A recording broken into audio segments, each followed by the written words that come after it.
ിലേക്ക് സ്വാഗതം. വീണ്ടും ഒരു 2 മില്യൺ ക്ലബിൽ മമ്മൂട്ടി കയറുന്നു. വിദേശ രാജ്യങ്ങളിൽ നിന്ന് 2 മില്യൺ അടിക്കുകയാണ് തുടർച്ചയായി മമ്മൂട്ടിയുടെ 5ാമത്തെ സിനിമ എന്ന് പറയാം. ഒരു ദിവസം അല്ലെങ്കിൽ ഒരു കാലത്ത് ആരൊക്കെയോ പറഞ്ഞിരുന്നു, ഒരു നടൻ, അതായത് മമ്മൂട്ടി എന്ന നടന് മാത്രം 2 മില്യൺ ഇല്ല, ഒരുപാട് പേർക്കുണ്ട്. പിന്നീട് കണ്ടത് ചരിത്രമാണ്, വേറെ ഒന്നുമല്ല.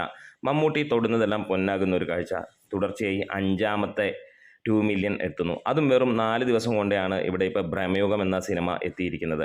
കഴിഞ്ഞ 24 മണിക്കൂറിൽ ഏകദേശം 1 ലക്ഷത്തിൻ്റെ അടുത്ത്, അതായത്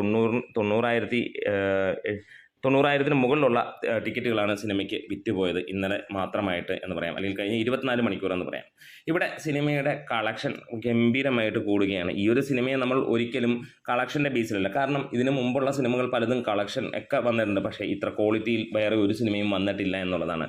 എന്തായാലും ഈ ഒരു സിനിമയാകുമ്പോൾ അതിൻ്റെ കളക്ഷൻ എല്ലാവരും ഉറ്റുനോക്കുന്നത് കൊണ്ട് തന്നെ 4ാം ദിവസം കിടക്കുമ്പോൾ സിനിമ 33 കോടിയിലേക്ക് എത്തും എന്നുള്ളത് തന്നെയാണ് ഉറപ്പിക്കുന്നത്.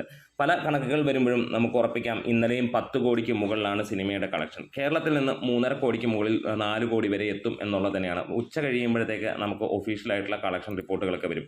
എന്നിരുന്നാലും GCC അല്ലെങ്കിൽ അന്യ രാജ്യങ്ങളിൽ നിന്ന് മാത്രമായിട്ട് സിനിമ കൊടുമ്പിരി കൊണ്ട ഒരു കളക്ഷനാണ് ലഭിക്കുന്നത്. റെസ്റ്റ് ഓഫ് ഇന്ത്യയിൽ നിന്ന് മാത്രമായിട്ട് സിനിമയ്ക്ക് ഇന്നലെ ലഭിച്ചത് 1 കോടിക്ക് മുകളിലുള്ള കളക്ഷനാണ്. അതെ, ഇവിടെ അരങ്ങ് തകർക്കുകയാണ് ഈ ഒരു സിനിമ എന്ന് തന്നെ പറയാം. അതായത് റെസ്റ്റ് ഓഫ് ഇന്ത്യയിൽ നിന്ന് 3 കോടിയിലേക്ക് എത്തുന്നു ഈ ഒരു സിനിമ.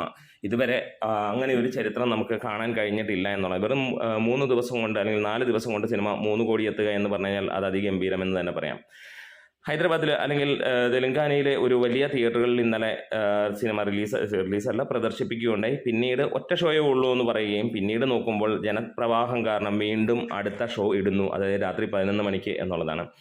ഇതുവരെ സിനിമ എക്സ്ട്രാ ഷോസിൽ മാത്രമായിട്ട് 500-ന് മുകളിലുള്ള ഷോകളാണ്. ഇന്നലെയും സിനിമയ്ക്ക് 150-നടുത്തുള്ള എക്സ്ട്രാ ഷോസ് ഉണ്ടായിരുന്നു. മിനിഞ്ഞാന്ന് 200-ന് മുകളിലുള്ളതായിരുന്നു. റെസ്റ്റ് ഓഫ് ഇന്ത്യയിൽ പോലും 50-ന് മുകളിലുള്ള എക്സ്ട്രാ ഷോസ് ഉണ്ടായിരുന്നു എന്നുള്ളതാണ്. ഇന്ന് സിനിമ നോക്കുമ്പോൾ എടുത്തു പറയാനുള്ളത് നല്ല ഒരു ബുക്കിംഗ് ഈ ഒരു തിങ്കളാഴ്ച ദിവസവും സിനിമയ്ക്കുണ്ട് എന്നുള്ളതാണ്. ഇതുവരെയുള്ള ട്രാക്ഡ് കളക്ഷൻസ്, അതായത് ഇന്നത്തെ ദിവസത്തെ 41ഓളം ഷോകളുടെ ട്രാക്ഡ് കളക്ഷൻസ് എടുക്കുമ്പോൾ സിനിമ 13% ഒക്യുപ്പൻസിയിൽ 3 ലക്ഷം രൂപയോളമാണ് നേടിയിരിക്കുന്നത്. മോർണിംഗ് ഷോ ആണ് എന്നുള്ള കാര്യം നമ്മൾ ഓർക്കുക എന്നുള്ളത് തന്നെയാണ്. എന്തായാലും ഗംഭീരമായിട്ട് തന്നെയാണ് സിനിമയുടെ പോക്ക്. കേരളത്തിൽ നിന്ന് മാത്രമായിട്ട് സിനിമ ഇപ്പോൾ 12 കോടി ആ റേഞ്ചിലേക്ക് എത്തുന്നു എന്നുള്ളതാണ്. ഇന്നലെയൊക്കെ ഒരു രക്ഷയും ഇല്ലാത്ത തിരക്ക് തന്നെയാണ് കേരളം മുഴുവൻ. നമ്മൾ ഒരു വീഡിയോ അടുത്തതായി വരുന്നുണ്ട്, അതായത് ഇന്നലെ ലേറ്റ് നൈറ്റ് ഷോ ആഡ് ചെയ്തിരുന്നു എറണാകുളം കവിതയിൽ. അവിടുത്തെ തിരക്ക് ഒന്ന് നോക്കാം. ഒരു രക്ഷയുമില്ല, കൊടൂരം എന്ന് തന്നെയാണ് നമുക്ക് പറയാനുള്ളത്. എന്തായാലും ഒരു ബ്ലാക്ക് ആൻഡ് വൈറ്റ് വിസ്മയമാണ് ഇവിടെ വരുന്നത്. ഈ ഒരു റെക്കോർഡിനെയും ഒരാൾക്കും തകർക്കാൻ കഴിയില്ല എന്നുള്ളതാണ്. ഈ ആഴ്ച കഴിയുന്നതോടെ സിനിമ, ഈ ശനി ഞായർ കഴിയുന്നതോടെ സിനിമ 50 കോടിയിലേക്ക് എത്തും എന്ന് തന്നെയാണ് പ്രതീക്ഷിക്കുന്നത്. നമ്മുടെ വീഡിയോസ് ഇഷ്ടമെങ്കിലും സപ്പോർട്ട് ചെയ്യണം ഗ്രേറ്റ് മീഡിയാസ്.